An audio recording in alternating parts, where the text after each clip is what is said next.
Cada conexión abre una nueva posibilidad. Aquí unimos ideas, personas y experiencias que transforman vidas. El siguiente episodio tiene fines de entretenimiento, informativos y educativos. Las opiniones expresadas pertenecen únicamente a los invitados y no representan necesariamente la postura de Conexión ni del equipo de producción. Este contenido no sustituye la valoración, diagnóstico o tratamiento de un profesional de la salud. Si tienes dudas o buscas orientación, te recomendamos acudir con un especialista. Hola mi gente bonita, ¿cómo están? Bienvenidos a Conexión con Cristian Aguilar. Soy Cristian Aguilar y el día de hoy les traigo un invitado que ya lo conocen, que muchos ya lo siguen y quien no lo siga se está perdiendo unos contenidos geniales y hoy nos trae un gran tema. Papás que tienen hijos con autismo o alguna neurodivergencia, muchas veces una de las grandes preocupaciones es la epilepsia. ¿Qué podemos hacer? ¿Qué pasar si nuestro chico tiene epilepsia? ¿A qué edades? Todos esos puntos nos los va a responder el mejor neurólogo en epilepsia que hay, Doc Vizoso. ¿Cómo anda? Muy bien, Cristian, muchas gracias por la presentación, hombre, ahora sí te pasaste. ¿Cómo le ha ido, Doc? Muy bien, muchas gracias, Cristian. ¿A ti cómo has estado? Muy bien, Doc, ya nos hacía falta verlo por acá. Sí, ya, feliz y me encanta el tema, la verdad, muchas gracias por darme la oportunidad de hablar de este tema, que hay muchísimos tabús, hay mucha mala información en general, entonces creo que es importante aclarar muchos temas con respecto a la epilepsia. ¿Y qué con el mejor, Doc? Usted de la epilepsia, señor de la epilepsia. Gracias. ¿Y qué han dado haciendo, Doc? ¿Cómo anda todo por allá? Cuéntenos un poquito antes de empezar. Les decía Cristian, síganos ahí en Neuronas en Desarrollo, también hablando sobre temas que puedan ayudar a todos los niños, a los que tengan alguna neurodivergencia o incluso niños que sean neurotípicos, alcanzar su máximo potencial físico, mental, emocional. Hemos estado hablando con maestros, psicólogos, mamás. Entonces, el objetivo es eso, ¿no? Ayudar a que los niños alcancen su máximo potencial. Excelente, Doc. Y hoy tenemos un gran tema que da mucho miedo a los papás. Sí. Y como dices, está bien mal entendido. Es un tabú muy interesante, fíjate, viene desde temas históricos, ¿no? Temas religiosos. O sea, acuérdate que eran los milagros que más hacía Jesús, lo que curaba a Jesús era hacer ver a los ciegos y sacaba demonios. Y esto de que sacaba demonios era curar la epilepsia. O sea, eran pacientes con epilepsia. Entonces, desde entonces viene ese estigma de que muchas veces se considera que la epilepsia es como un castigo sagrado o es un castigo divino. Y no me refiero a hace muchos años. Todavía el año pasado me llegó un caso que la familia decía que el niño tenía epilepsia porque el abuelo había sido mala persona, ¿no? Entonces era un castigo para la familia que el niño tuviera epilepsia. Entonces sí, es muchísimos tabús, es todo un estigma hablar sobre epilepsia, ¿no? Llegan a asociarlo a un montón de cosas. Muchas. Que no tienen ninguna relación. Nada que ver. Muchos temas religiosos pensando que es un castigo el que alguien tenga algo así, ¿no? Y la pregunta obligada, Doc, ahorita que ya vamos justamente entrando a este tema, ¿qué es la epilepsia? Exacto, hay que empezar por definir qué es lo que sí es la epilepsia para quitarnos todas esas malas ideas de todo lo que no es, ¿no? Y de hecho es interesante porque ya no hablamos de la epilepsia, hablamos de las epilepsias, porque las epilepsias no es una sola enfermedad o una sola condición, son un montón de condiciones diferentes que van a provocar una descarga eléctrica normal en el cerebro que te va a causar un síntoma. Eso es lo que son las epilepsias. Son muchas causas que lo que tienen en común es descargas eléctricas anormales en el cerebro y que esas descargas te provoquen un síntoma. Esta descarga llega a provocar diferentes reacciones, porque muchas veces pues, asociamos como a lo típico. Exacto. Tú sabes que nuestro cerebro está organizado en diferentes zonas dependiendo de la función. Entonces, dependiendo en qué zona del cerebro tú tengas esta descarga anormal, va a ser el síntoma que tiene el paciente. Entonces, ahí es donde primero dividimos las epilepsias, dependiendo en si empiezan en una zona muy particular del cerebro o si es en todo el cerebro al mismo tiempo. Y entonces las dividimos en crisis focales o crisis generalizadas. Y las crisis focales te van a dar el síntoma dependiendo en qué zona del cerebro tengas esa descarga anormal. Entonces, un paciente puede tener una crisis epiléptica en la zona de la vista y el paciente va a tener alucinaciones visuales y va a ser que la mamá se hace chiquita, ¿no? Este ejemplo que me estoy acordando ahorita decía que su mamá se iba porque él veía que la mamá se hacía chiquita. O pacientes que tienen la descarga en la zona del olfato van a describir que perciben un olor muy desagradable, ¿no? Característicamente dicen, huele feo, huele muy feo. Otros pueden estar teniéndola en la zona motora de la mano izquierda y yo ahorita puedo estar teniendo una crisis epiléptica focal y seguir hablando y platicando. Por eso es que hay tantos tipos diferentes de crisis, porque depende en qué zona del cerebro tengas la descarga. Y el otro extremo es donde se descarga en todo el cerebro al mismo tiempo. Y entonces son ese tipo de crisis epilépticas que todo mundo reconoce, que se sacuden y se tiran al suelo, etcétera. Me gustaría mucho aclarar también los términos. En epilepsia ya no hablamos de convulsiones. ¿Vale? Este es de los primeros que les enseño a mis alumnos. Ya no vamos a usar convulsión como sinónimo de crisis epiléptica porque no es. Sí. Hay muchos pacientes, muchos casos que tienen crisis en las que tienen movimientos y tienen sacudidas, pero no son crisis epilépticas, ¿no? Un ejemplo muy frecuente es los que se desmayan. El 12% de los pacientes que se desmayan, al final del desmayo pueden ponerse rígidos e incluso tener sacudidas. Eso literalmente es una convulsión, pero no es una crisis epiléptica. Sí. Y el otro muy común en los pacientes con algún trastorno psiquiátrico ahora se llama que tienen crisis funcionales. Tienen crisis en las que se tiran, se sacuden, pero el origen no son descargas eléctricas en el cerebro. Sí tienen un trastorno psiquiátrico que va a provocar estos síntomas, pero no es epilepsia. Entonces ya no usamos, y hago mucho hincapié en eso, sinónimo de convulsión y epilepsia. Cuando hablamos de crisis epilépticas tenemos que decirlas tal cual. Crisis epilépticas con un síntoma motor en el que el paciente tiene X tipo de movimientos. Y otra cosa muy importante es que las crisis focales, las que inician en una parte del cerebro, pueden evolucionar y hacerse bilaterales y entonces el paciente dice, yo sé que me va a dar la crisis porque primero huele feo. No es que te va a dar, ya te está dando en una zona del cerebro y después ya se va todo el cerebro y es cuando entonces el paciente ya pierde la conciencia y se sacude. Es que muchas veces creo que es uno de los grandes mitos, ¿no? Que se asocia epilepsia a convulsión. Exactamente. O sea, fíjate que me pasa con una persona muy cercana a mí que le toca esta parte de epilepsia y sí me comenta como, es que yo ya sé cuándo me va a dar. Entonces ya le está dando. En realidad es que ya le está dando. Si tú le preguntas, ¿cómo sabes que te va a dar un síntoma epiléptico focal de algo, ¿no? O veo cosas diferentes, o huele diferente, o se me empieza a hormiguear la mano, o empiezo con el movimiento en una mano y luego ya se me va todo el cuerpo. Entonces, no es que te va a dar, es que ya te está dando, pero nada más en una parte del cerebro y después se va a todo el cerebro. Si es tan variable, Doc, ¿cómo le puede hacer una persona para saber que estás teniendo una crisis epiléptica? La característica de todas las crisis epilépticas es que son síntomas súbitos y recurrentes, ¿sí? Eso tiene que ser algo súbito y recurrente. Oye, es que yo dejo de ver y duro sin ver un rato y luego otra vez ya veo, pudiera ser. O no puedo mover un brazo y luego lo puedo mover durante unos minutos y luego otra vez ya recupero esa función. Entonces, cualquier síntoma neurológico que se presente de esa manera, que te da y se te quita, te da y se te quita, hay que pensar como una opción que sean crisis epilépticas. La otra opción son tipos de migrañas, pero bueno, ese es otro tipo y no hay que confundir. Pero cualquier paciente que tenga un síntoma neurológico que le da y se le quita, hay que pensar en epilepsia. Y lo otro es que tiene que ser casi siempre, digo, siempre hay excepciones a la regla, pero casi siempre el mismo síntoma. No puede ser que mi síntoma epiléptico esta vez fue que no veo. Y el siguiente es que no puedo hablar. Y el siguiente es que no puedo mover una mano. Y el siguiente es que no puedo mover el otro pie. Eso no concuerda con crisis epiléptica. Entonces tendría que ser como el mismo síntoma que te da y se te quita. Sí. Que te da y se te quita.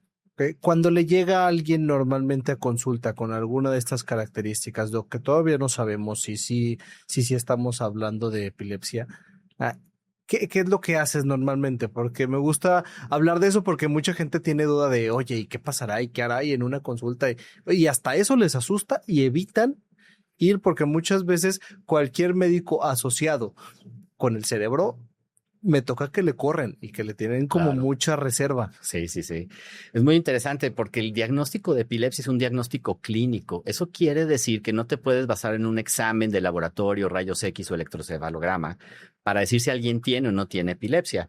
Los electroencefalogramas sirven, son un estudio de apoyo, pero en los pacientes con epilepsia si tú no tomas el electro en el momento de la crisis, que es lo más común, o sea, es rarísimo que tomes un electro y que en ese momento le dé la crisis al paciente, ¿no? Es muy difícil que coincida. La mayoría de las veces tomas en electro cuando el paciente no está teniendo una crisis. En esos casos, el 70% de los electroencefalogramas van a ser normales. Entonces, no te puedes esperar a tener un electro anormal para decir si tiene epilepsia o no. Entonces, el diagnóstico nos basamos en las características del evento. Por eso yo les hago mucho hincapié a los papás cuando los veo por primera vez que me expliquen casi así, con todo lujo de detalle, como qué hora era del día aproximadamente, porque es importante saber si le da dormido o despierto. ¿Qué estaba haciendo el paciente cuando le empezó la crisis? ¿Qué es lo primero? Hay niños a partir de los 5 o 6 años, incluso que ellos ya te pueden decir lo que sienten antes de que les dé la crisis o lo que sienten en la crisis, ¿no? Entonces, si el niño ya está en condiciones de que él te explique, porque muchas veces ni siquiera les preguntamos a los niños, ¿no? Pero es que ellos ya te dan el diagnóstico, ¿no? Y dices, oye, ¿cómo empieza? Es que ya sé que me va a dar porque mi mamá veo que se va. Entonces, ahí ya es un síntoma importante, ¿no? Entonces, ¿cómo empieza?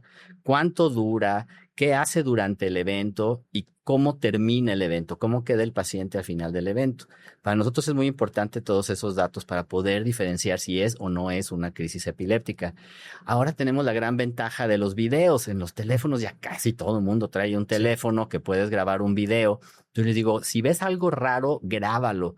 Porque una imagen, aquí dice mucho más de 1000 palabras, ¿no? Yo de verlo me da una muy buena idea para saber si es un evento epiléptico o no. A veces es difícil pedirle a los papás que graben a su hijo si está teniendo una crisis epiléptica, ¿no? Pues lo que menos les interesa es grabar, están asustados, es muy impactante ver esto. Entonces, pedirle si alguien en la casa tiene la paciencia y la tranquilidad como para grabar qué es lo que está pasando, sería muy útil que alguien lo pueda grabar. Ahora, ya que nos describieron o sacamos toda la información posible, que a veces también es difícil, porque si tú estás asustado, estresando, viendo a tu hijo que está haciendo una cosa de estas, pues es difícil que te fijes en todos los detalles, ¿no? Entonces, es útil si puedes llevar a alguien que haya estado ahí también y que lo haya visto, la abuelita, el tío, el hermano mayor, muchas veces nos pueden dar información muy útil. Ya que tenemos la historia de todo el evento, nos tenemos que basar también en toda la historia clínica para saber si tiene factores de riesgo para tener epilepsia o no. ¿De acuerdo?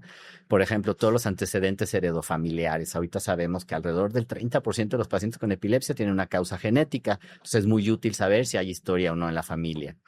Todo lo que hubo durante el embarazo, el parto o después del parto, cualquier complicación que haya habido en el antes, durante o después del parto, son factores de riesgo para que el paciente tenga epilepsia. Sí. Todo lo del neurodesarrollo es importantísimo. Cualquier paciente que tenga un trastorno del neurodesarrollo, el que sea, o que sea motor, se tardó en caminar, se tardó en hablar, tiene diagnóstico de autismo, tiene diagnóstico de lo que sea neurológico, aumenta el riesgo de tener epilepsia. Todos los antecedentes personales patológicos también, ¿no? Todo lo que le haya pasado a este paciente antes que lo ponga en riesgo de tener epilepsia es importante. Importante ya en adolescentes y esto saber también los trastornos psiquiátricos, porque cualquier trastorno psiquiátrico, ansiedad, depresión, aumenta el riesgo de que el paciente tenga epilepsia.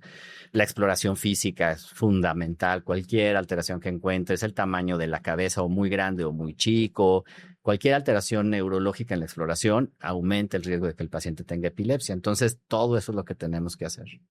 ¿Hay edades, doc, donde sea más común y necesitemos ir como a revisar que todo ande bien? Sí, las edades más frecuentes son los extremos de la vida siempre. Entre más chiquito o más grande de edad seas, tienes más riesgo de tener epilepsia.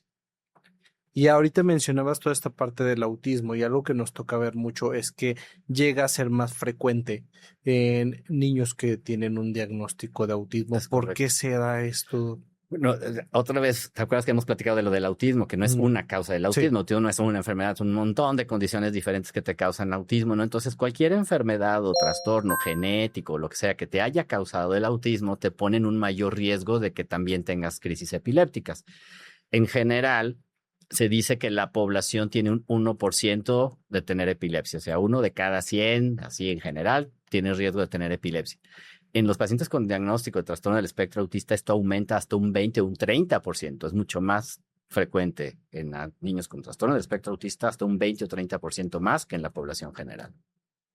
¿Cómo podría haber, doc, yéndonos en esta parte de autismo, a lo mejor a un grado de nivel 3, o sea, que esté presentando epilepsia el niño, si por ejemplo, pues también vemos como ciertos movimientos estereotipados, o sea, se me hace como un poco más complicado. ¿Cómo podrían los papás darse cuenta de esos foquitos? Hay que ver en qué momentos lo presenta, ¿no? Porque las crisis epilépticas no te las va a desencadenar un coraje, un berrinche, algo que es que no le di esto y por eso lo hizo. O si estás muy nervioso y empieza con el aleteo, pues sí hubo algo que lo provocó. Es poco probable que sean crisis epilépticas. Entonces, las crisis epilépticas las puede presentar en cualquier momento, dormido, despierto, porque también muchas que dicen, es que tiene esto y yo creo que es epilepsia y lo hace 30 veces al día, pero estando dormido nunca le ha pasado. Pues entonces es poco probable que sean crisis epilépticas. Tendrías que esperar que le pasara bajo cualquier condición. Y otra vez tiene que ser algo muy súbito, o sea, no lo desencadenó nada. El paciente estaba súper bien, tranquilo, comiendo, jugando, haciendo algo y de repente hay un cambio en su conducta, en su actitud. Tiene que ser breve. El 85% de las crisis epilépticas duran menos de 3 minutos. Eso es otra, ¿no? Si dices que dura media hora con el aleteo y luego deja de aletear y sigue haciendo lo mismo, pues no es crisis epiléptica. Entonces, las crisis epilépticas son breves, 2, 3 minutos, el 85% de las veces. Al final el cerebro queda cansado, entonces el paciente queda confundido, con sueño, dolor de cabeza. Entonces tiene que haber un cambio en su conducta al final del evento también. Y otra cosa muy importante es que no puede haber una epilepsia generalizada, o sea, que dé en todo el cerebro y que por tanto el síntoma sea bilateral y que el paciente no pierda la conciencia. Sí, o sea, si yo estoy haciendo esto y estoy hablando o estoy caminando, no puede ser epilepsia porque es en los dos lados y ahí tendría que haber por fuerza una pérdida de la conciencia. Entonces, vemos que pues, es diferente en la parte de conducta. Muchas veces las conductas van a estar detonadas por algún factor. Exactamente. Acá lo que estamos viendo es, no existe un factor. No existe un factor.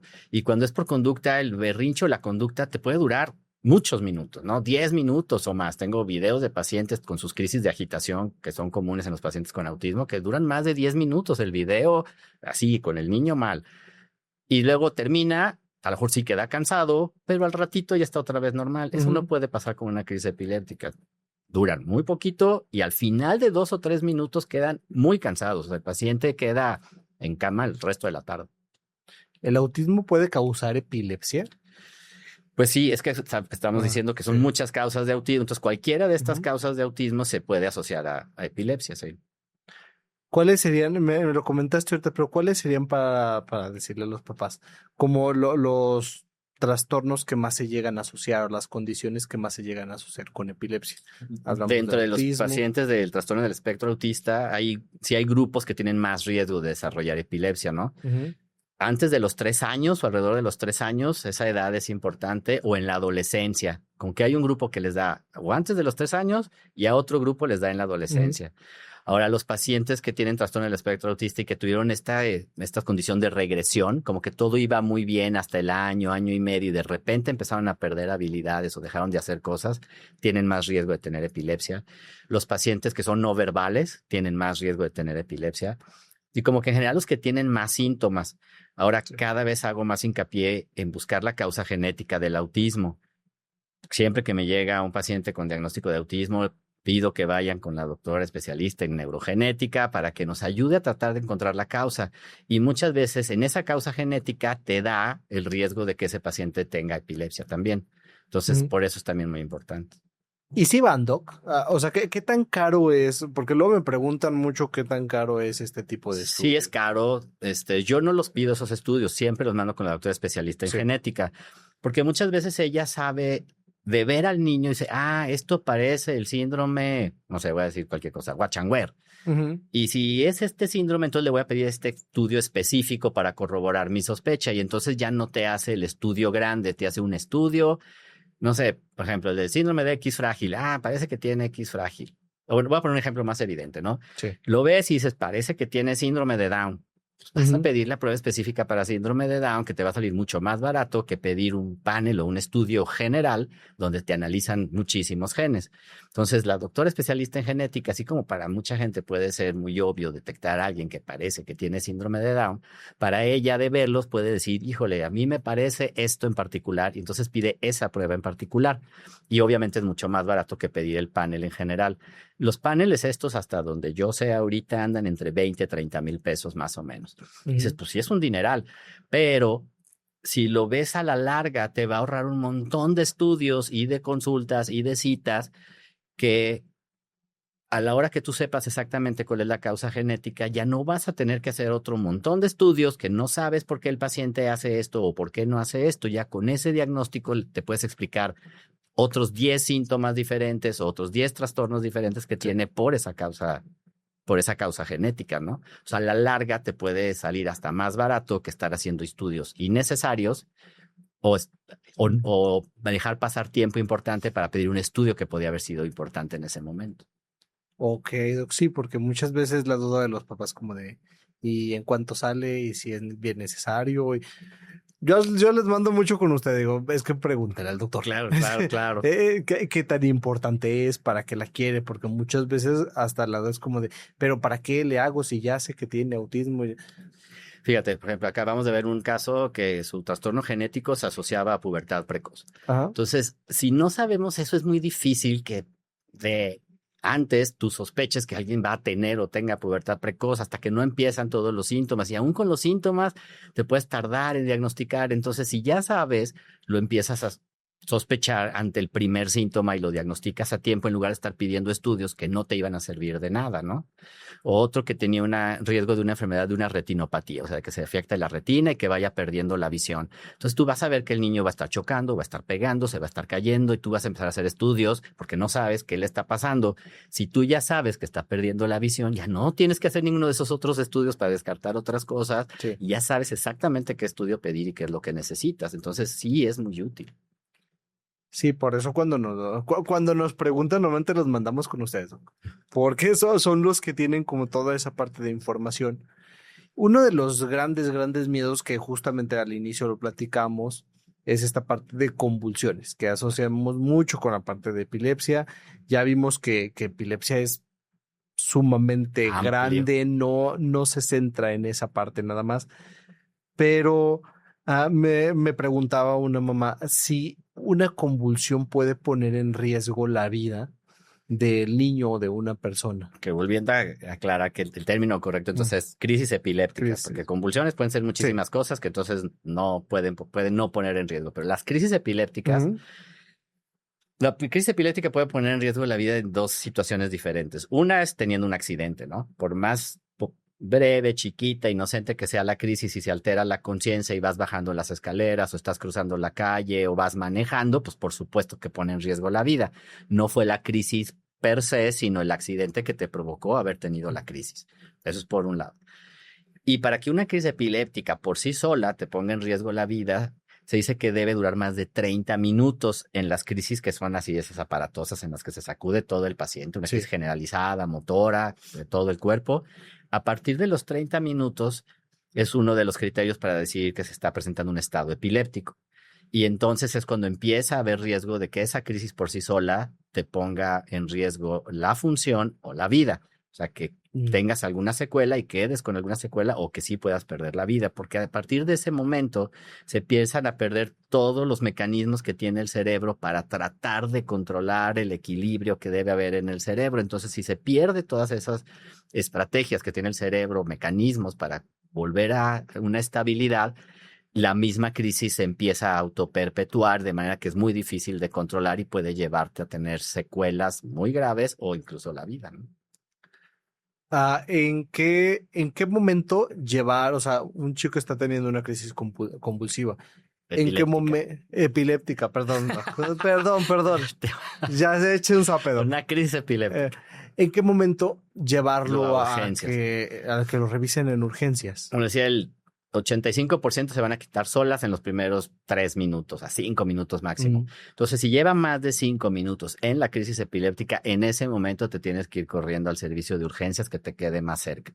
Si duró menos de 5 minutos, entonces te puedes esperar. El paciente va a quedar muy cansado, con sueño, confundido, a lo mejor vómito, dolor de cabeza. Entonces, ahí no tienes que correr ya a urgencias. Ahí lo dejas que descanse, que se recupere. Si ya tenía diagnóstico de epilepsia, ya ni siquiera es necesario que lo lleves a urgencias, nomás le avisas a tu médico. Si es la primera vez, entonces sí, aunque haya durado 5 minutos, te lo llevas al servicio de urgencias para ver qué fue lo que pasó, ¿no?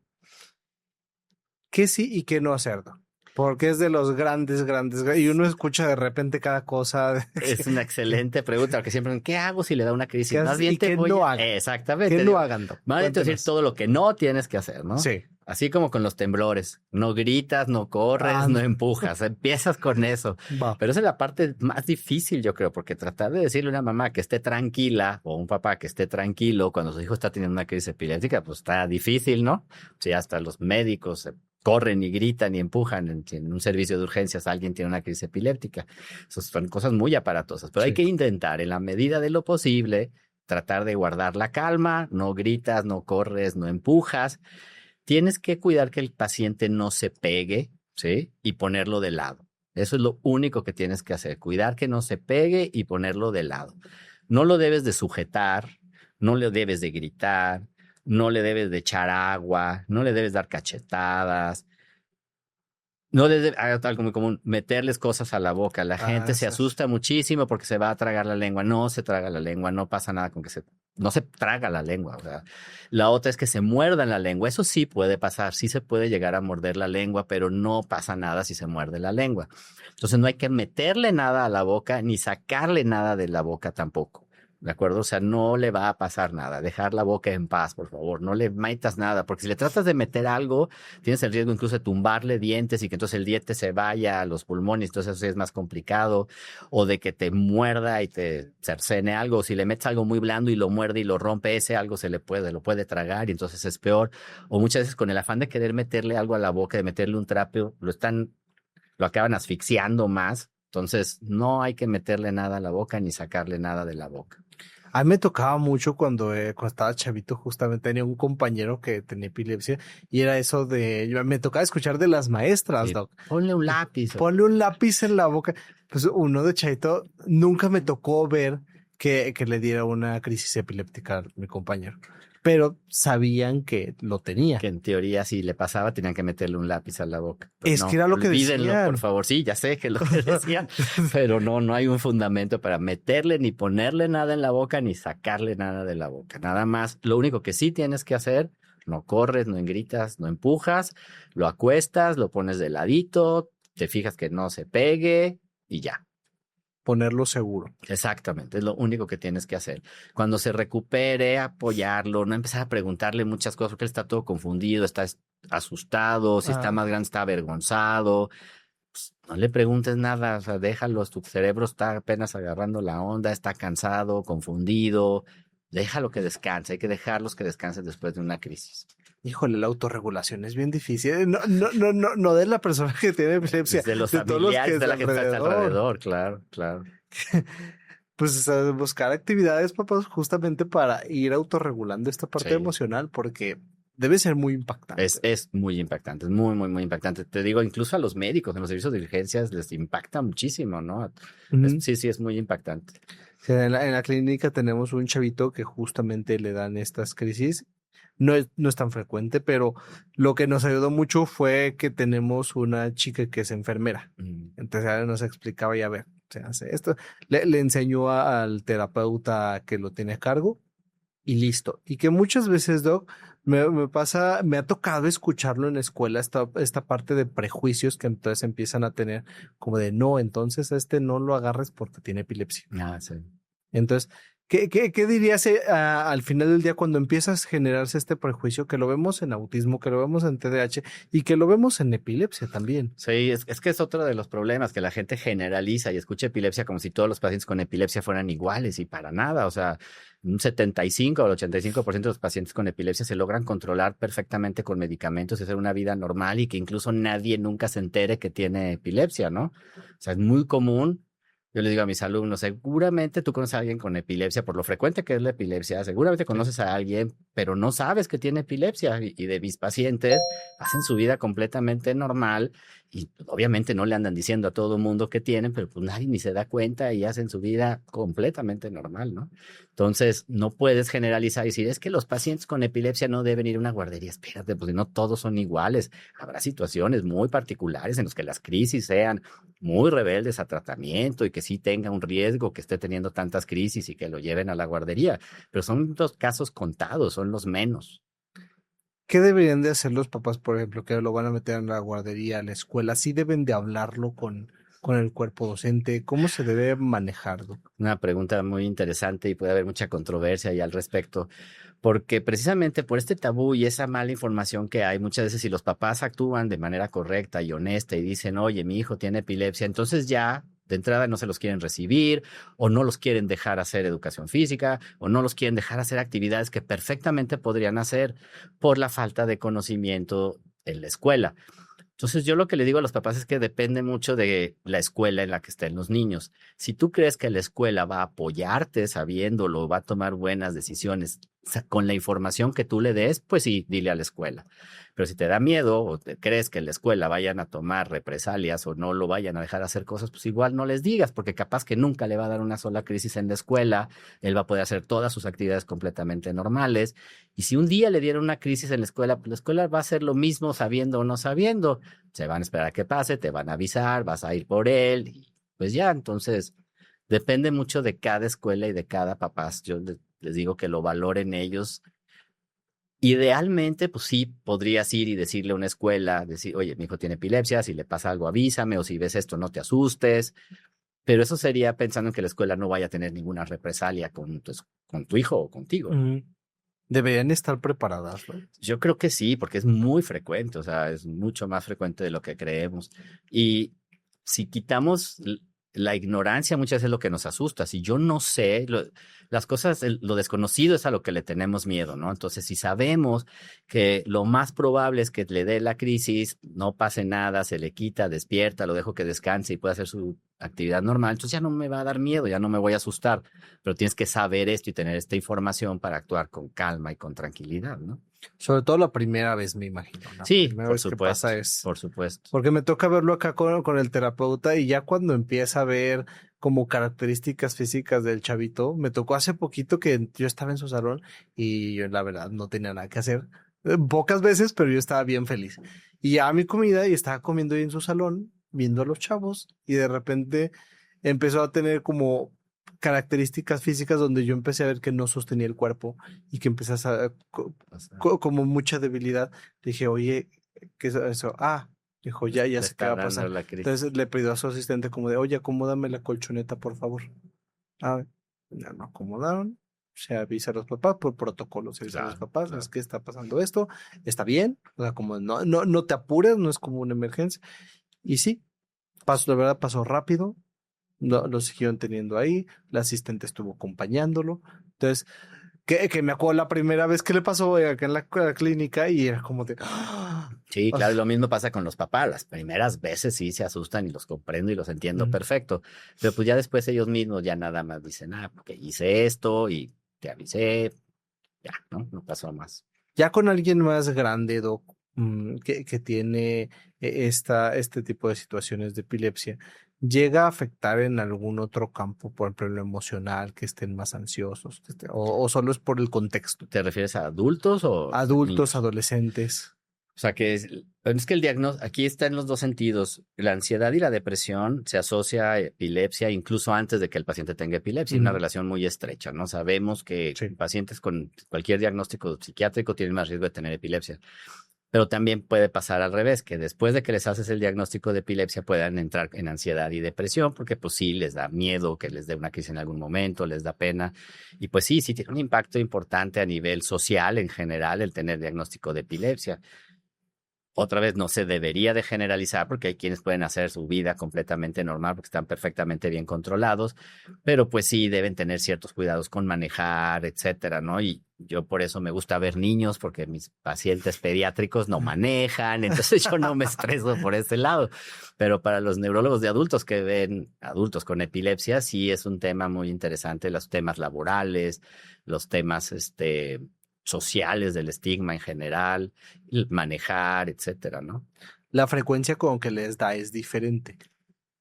Por ser niños o adultos. Por ejemplo, en los niños, tenía un chiquitín, ahorita se fue a Monterrey, que que tiene un diagnóstico de epilepsia. Lo han visto muchísimos doctores, muchísimos doctores, y era demasiado frecuente.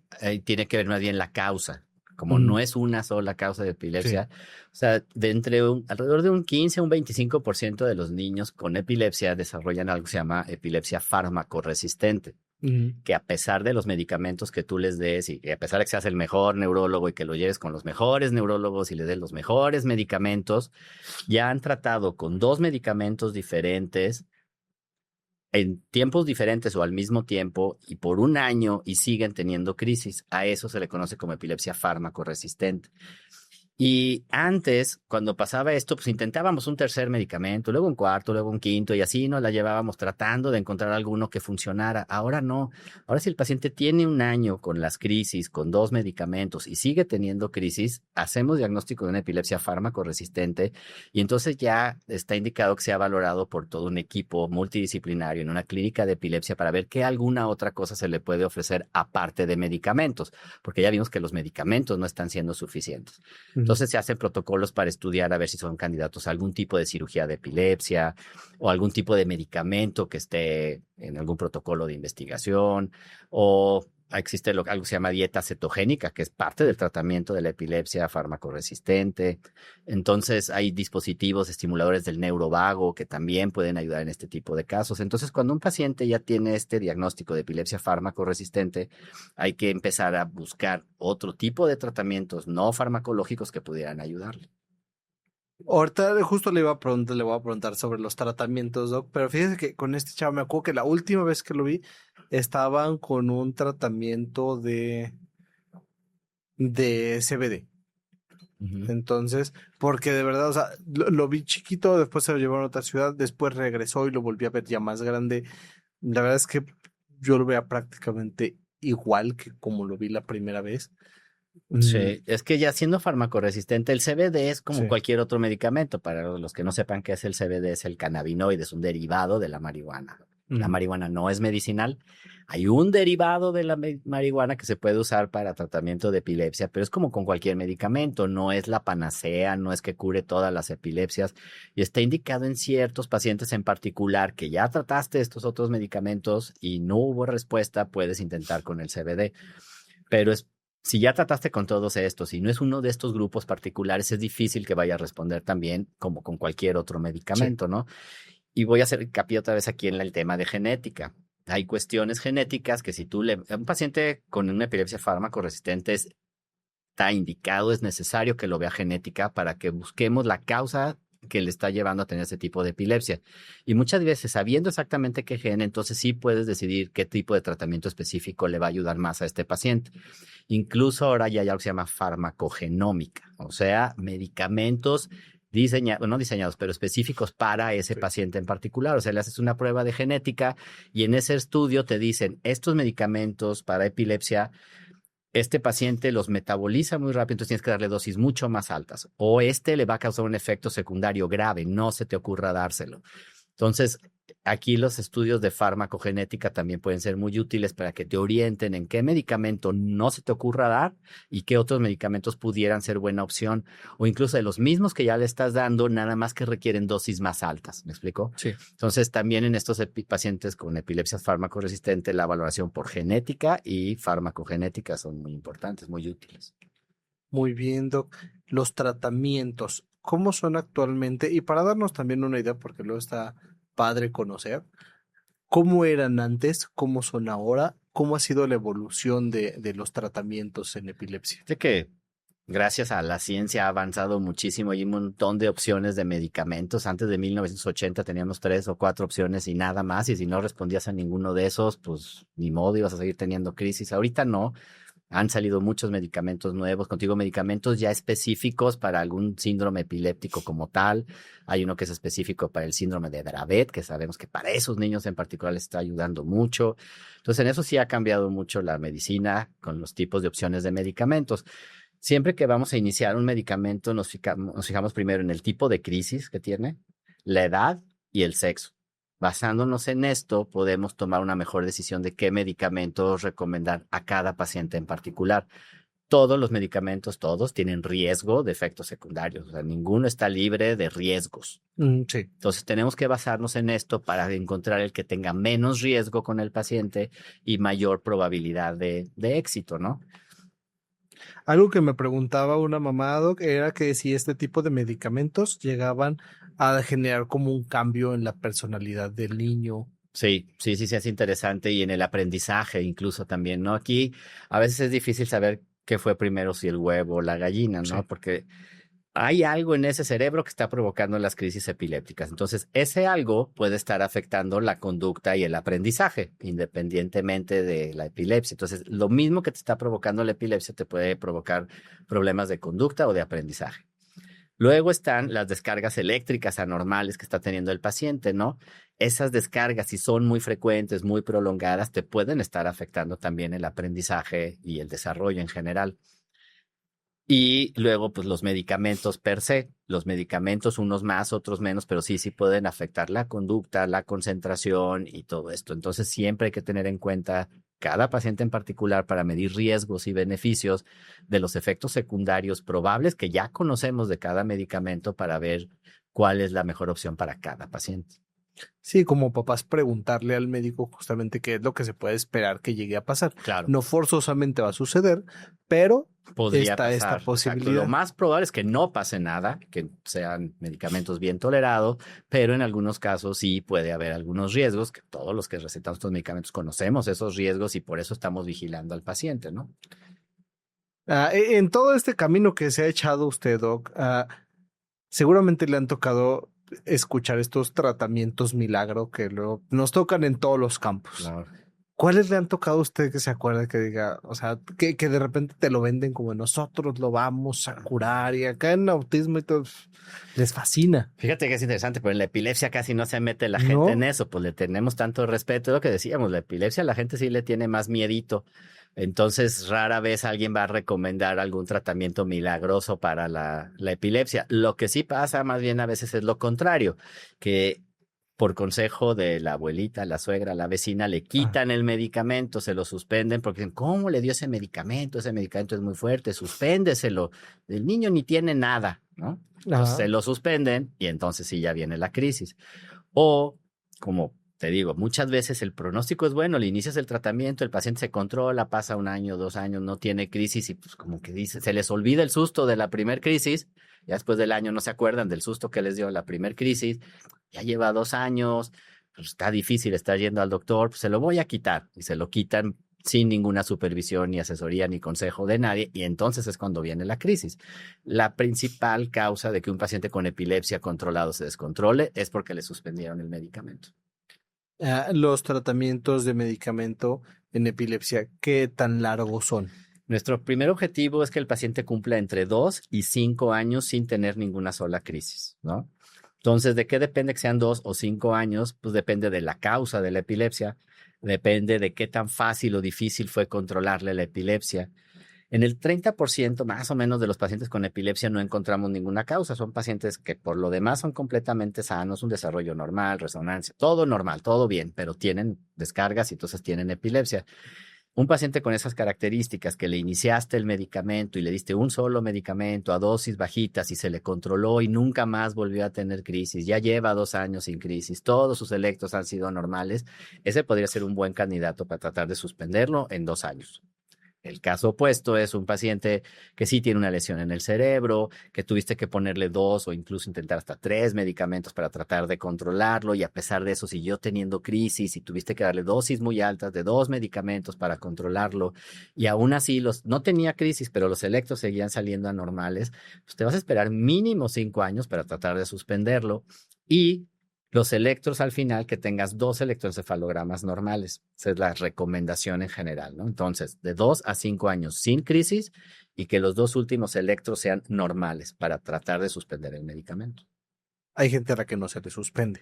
Hay gente a la que no se le suspende. Ajá, hay diagnósticos genéticos de epilepsia que pueden tener muy buen pronóstico en el sentido de que les das el medicamento, se controlan, llevan una vida normal, pero por el tipo de epilepsia que tienen, sabes que si se lo quitas, puede volver a tener crisis, entonces no se lo quitas.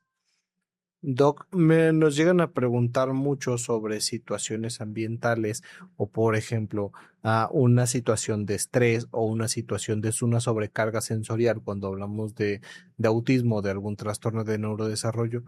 Llega a detonar o generar una crisis epiléptica? La regla o el concepto en general es que una cuestión de estrés o emocional no te va a provocar crisis epilépticas. A menos que por esa situación emocional o de estrés no estés durmiendo, por ejemplo, ¿no? O sea, si el estrés o la ansiedad te está causando insomnio, entonces la falta de sueño sí te puede desencadenar crisis epilépticas. Entonces, en general, aceptamos que las cuestiones emocionales no van a desencadenar crisis epilépticas así por sí solas. Es bien importante el sueño, pero Sí. en este tipo de situaciones, ¿qué tan importante es? Porque luego me pasa que no cuidan la parte del sueño. Es de las partes que peleo mucho con las familias, Yo también. porque, híjole, cuando platicas con las familias y hablamos sobre hábitos de sueño, higiene de sueño, vemos que están muy desorganizadas. Una de las cosas que más énfasis hago yo con todos mis pacientes y en cada que me invitan a un podcast o en el mío propio es sobre la importancia del sueño, ¿no? Porque nadie le da importancia al sueño. La gente cree que dormir es perder el tiempo y pues, nada más alejado de la realidad. El sueño es fundamental para el cerebro, para el desarrollo. Siempre que dicen, oye, ¿cómo le hago para aprender más? Pues, duerme bien. Oye, ¿cómo le hago para no enfermarme? Duerme bien. ¿Cómo le hago para bajar de peso? Duerme bien. O sea, para todo, lo más importante es dormir bien. Y si tienes un paciente con epilepsia, con mayor razón. Y otra vez, por eso me gusta ser neurólogo pediatra, porque los niños no tendrían por qué estarse desvelando nunca por ningún motivo y tienes que ser súper rutinario y respetuoso del sueño de los niños. Los niños deben de dormir dependiendo de la edad, pero pues en general entre 8 a 10 horas de noche y a la misma hora siempre. La rutina en el sueño es muy importante, porque no es lo mismo que se durmió a las 12 y se despertó a las 8, pero durmió 8 horas. No, no es lo mismo, no es correcto, no está bien, no es igual. Tienes que dormir de 8 a 9 horas de noche. Los niños se tendrían que dormir, no sé, a más tardar 9, 10 de la noche, los adolescentes. Y despertar todos los días a la misma hora, ¿no? La rutina del despertar es muy importante. Porque si tú dejas que tu hijo se despierte a las 12 del día, el domingo, porque, es domingo, que se despierte tarde, se despertó a las 12, no se va a dormir temprano ese día. Es domingo en la noche. Entonces, el lunes se va a dormir tarde el domingo en la noche. Entonces, el lunes va a ser un cohete despertarlo. Y al cerebro le gusta la rutina, al cerebro le gustan los hábitos. Entonces, si todos los días te duermes y te despiertas a la misma hora, tu cerebro va a funcionar perfecto y vas a llevar una vida feliz y funcional. Es que es una guerra lo del sueño, ¿no? Sí. Es de verdad una guerra los hábitos de sueño. El comprender, yo me toca hablar mucho con los papás de los chaparros y con los adolescentes y con los adultos. Es que fallas en el sueño, te descompone todo, va a pegar en todo. Ahorita que platicamos de esta chica que está en diagnóstico, que ya es más grande, justamente le preguntaba sobre sus hábitos de sueño. Me dice, es que pues yo puedo dormir 2, 3 horas toda la semana y de repente un día me duermo 12 horas completa. Y entonces dice, ¿tú crees que esté influyendo en mi parte de atención? Claro. Pero por supuesto que sí. Claro. No sé por qué no se han metido a ayudarte a regular el sueño. Sería le decía, es más, con los niños pequeños, cuando yo los mando con el neuro, normalmente lo primero que me hacen es ayudar a que regulemos el sueño. Claro. Es a lo que le pegamos primero. Claro. Y porque aparte, entonces va a mejorar. En general, es la mejor manera de ayudar al paciente y es gratis. No te cuesta nada dormir y eso le vas a ayudar en todo, en lo emocional. O sea, todo mejora si duermes bien. Yo le digo a los alumnos de medicina, digo, tú debes tener 3 prioridades en tu vida. Debes dormir bien, comer bien y hacer ejercicio.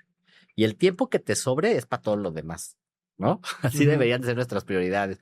Porque aparte, si haces esto bien, en lugar de tener que estudiar 2 horas para algo, vas a tener que estudiar a lo mejor 1 hora y te vas a aprender en 1 hora lo que ocupaste 2 horas la otra vez porque no habías dormido bien, entonces no te concentrabas. Entonces, duermes bien, te concentras bien y lo haces en 1 hora en lugar de 2 de estarte distrayendo, ¿no? Sí, es que muchas veces lo llevamos hasta que vemos que es necesario.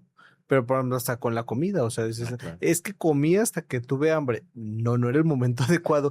Debías de comer antes de que estuvieras sintiendo esa hambre voraz que tienes ahorita. Ya el pobre cuerpo te está dando patadas como de no te pases, o sea, me estás haciendo avanzar sin nada de combustible, igual con el sueño, ¿no? Exacto. Es que hasta que me caiga de sueño y entonces, que es a las 2 de la mañana, No, genera una rutina y hazlo antes. No necesitas que el cuerpo te lo exija. Exacto. Algo que sabes que le tienes que dar. Y en los pacientes con epilepsia se hace doblemente Ujú. cierto, ¿no? Hay que respetar el sueño porque de las causas que descontrolan a un paciente con epilepsia, aparte de que suspendan el medicamento, es el no dormir bien, ¿no? El desvelo puede provocar crisis. De hecho, cuando les pedimos electroencefalogramas a los pacientes para ver cómo está la actividad eléctrica del cerebro, ahí les pedimos que lo desvelen, porque sabemos que si el paciente tiene algún tipo de epilepsia, podemos desencadenar esa actividad anormal que estamos buscando. Entonces pones a prueba el cerebro desvelándolo para ver si desvelándolo provocas esa actividad anormal. O sea, así de importante es. Fíjate, me toca mucho con algunos niños esta parte de cuando le van a hacer estudios de, es que me dijo el doctor que no durmiera. Y ahí tienes a los papás haciendo maromas toda la noche para que no se duerma. Entonces sí, pero ya después del estudio venimos en la tarde a tener, quédense a Que dormir. duerma. Quédense a dormir, no, Sí. no van a ni siquiera estar atentos en la sesión. Algo que me preguntan mucho, Doc, los papás, es sobre si un chico o un adulto con epilepsia, y sobre todo con epilepsia y un diagnóstico de autismo, ah, van a tener una adecuada calidad de vida. Yo sé que es muy variable, no podemos decir sí o no, pero ¿tú qué piensas? En general sí se afecta la calidad de vida de un paciente con epilepsia, con autismo o sin autismo en general por varias razones, ¿no? El estigma, la cuestión emocional, el tener que estar tomando medicamentos. En general sí se llega a ver afectada la calidad de vida. En un paciente que está bien controlado y todo, pues no tendría por qué y puede llevar una vida excelente, ¿no? Pero ahí sí depende mucho de qué tan fácil o difícil ha sido el control de sus crisis, ¿no? Pero lo que yo les digo muchas veces, el objetivo es que lleves una vida normal y sana. Puedes hacer todo lo que una persona sana debería de poder hacer. No tienes por qué estarte desvelando cada 8 días. Digo, y mis pacientes niños otra vez es maravilloso porque no toman alcohol, no fuman, no se desvelan. Pero aún en adultos, ¿no? O sea, pensando en adultos con epilepsia, si te pido que no tomes, que no te vayas de fiesta cada 8 días, que duermas bien, pues es lo que deberíamos de estar haciendo todos, aunque no tengamos epilepsia, ¿no? Sí. Híjole, luego me pasa con los adolescentes cuando ya empiezan con la fumadera o la La tomadera. tomadera. Eso sí le tocan, que esos, Sí, eso adolescentes, sí te ahí tocan. sí, ahí sí. Sí, sí les hago hincapié en eso, ¿no? Luego, tienes que sobresalir por ser diferente, pero por ser diferente que eres el que no toma, el que toma buenas decisiones, ¿no? Tú vas a ser el conductor designado en la fiesta, vas a ser el que las amigas le van a tener confianza porque saben que él es el que sí las va a cuidar, porque él es el que no toma, él es el que va a estar al pendiente de, o sea, vas a ser el amigo que todos queremos porque tú eres el que toma las buenas decisiones y no tomas, y el que si me pasa algo me vas a poder ayudar. Entonces, cuídate tú y vas a poder cuidar a tus amigos y todos te van a querer porque vas a ser el responsable, buen amigo que cuida a los demás, ¿no? Yo lo platicaba con uno de mis muchachos adolescentes porque empezó como a quererse enfiestar. Y sí, yo le agregaba esta parte como más estilo mío maliciosona, que sí le decía, viejo, ¿nunca te has sentado siendo el sobrio de la fiesta a ver la conducta de todos los borrachos? Le dije, viejo, es la cosa más divertida que puedes encontrar. Es como un circo gratis. Exacto. Dije, échatelo en la siguiente fiesta para que veas lo divertido que es, porque es muy gracioso, porque tienes toda esta perspectiva social de órale. O sea, la gente se pone bien rara cuando anda tomando. O te das cuenta de todos los problemas en los que se meten los que andan tomando, ¿no? Que luego se meten en problemas muy serios por andar tomando. Entonces, ninguna persona menor de 18 años tendría por qué estar tomando alcohol. Ninguna por ningún motivo. Mucho menos si tienes epilepsia. Y otra vez no te estamos pidiendo que hagas nada malo contra ti. Al contrario, o sea, es lo mejor que puedes hacer para ti con epilepsia o sin epilepsia es no tomar alcohol. Escuchen adolescentes, por favor. Por favor. Por favor. La verdad es que de repente la gente no sabe las ventajas y lo bien que te sientes no tomando, porque es raro no tomar y luego se te ven como el raro. O sea, es la única droga que si no la consumes eres el que está mal, ¿no? ¿Cómo? ¿Por qué no tomas? Que es una droga, igual que cualquier otra, que socialmente esté bien vista, que sea legal, no quiere decir que sea buena. Es buena por otras razones, porque hay muchos otros intereses y hay mucha otra gente que le conviene que tú estés tomando. Al único que no le conviene que tomes es a ti.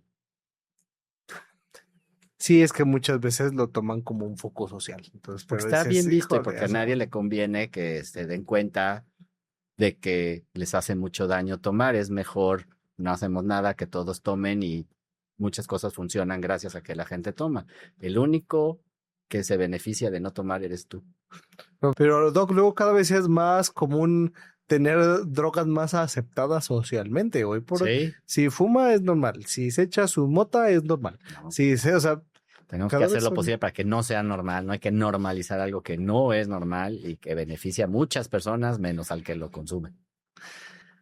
hay mucho trabajo con los jóvenes, Doc. Sí. Mucho trabajo. Sí, sí, sí, sí. Doc, antes de cerrar, me gustaría que mande algún mensaje a quien usted quiera, papás, maestros, a los chavos, ¿qué mensaje mandaría? O sea, todo tu público, o sea, A toda la todos. gente que te sigue, que nos quitemos de la mente esa idea de que la epilepsia es una sola cosa y de que todos los pacientes con epilepsia es lo mismo y que están sentenciados a una vida desgraciada e infeliz, porque no es así. La gran mayoría de los pacientes con epilepsia se pueden controlar y llevar una vida completamente normal, ¿no? Pues, Doc, muchísimas gracias. Antes de despedirnos, sus redes sociales, Doc, para que lo Claro. busquen ahí. Claro que sí, por favor síganos en YouTube y en Spotify como Dr. Pepe Visoso. El podcast se llama Neuronas en Desarrollo. Además, igual como Dr. Pepe Visoso en Facebook, TikTok, Instagram. Y pues hay que ayudar a que los niños brillen y a que alcancen su máximo potencial, ¿no? Excelente, Doc. De verdad, mi gente, bien padre el contenido del Doc. Váyanse rapidito, saliendo de aquí, váyanse para allá porque tiene videos bien padres con invitados bien padres, ¿Has Doc. estado tú ahí también? Ya me ha tocado dos, tres Dos, tres veces, sí, ya ya han varias, dado, los en vivos y todo. sí es cierto, pero bien padre, Doc, de verdad, muchas felicidades. No, Mi gracias. gente, ya saben para dónde ir y recuerden seguirnos en todas las redes sociales, estamos como Conexión con Cristian Aguilar en YouTube, en Spotify, en Facebook, en Instagram, en TikTok, andamos en todos lados. Regálenos una suscripción, regálenos un like y mi gente bonita, nos vemos la siguiente semana. Mi Doc, muchísimas gracias. Gracias a ti, Cristian. Muchísimas gracias. Nos vemos, gente bonita.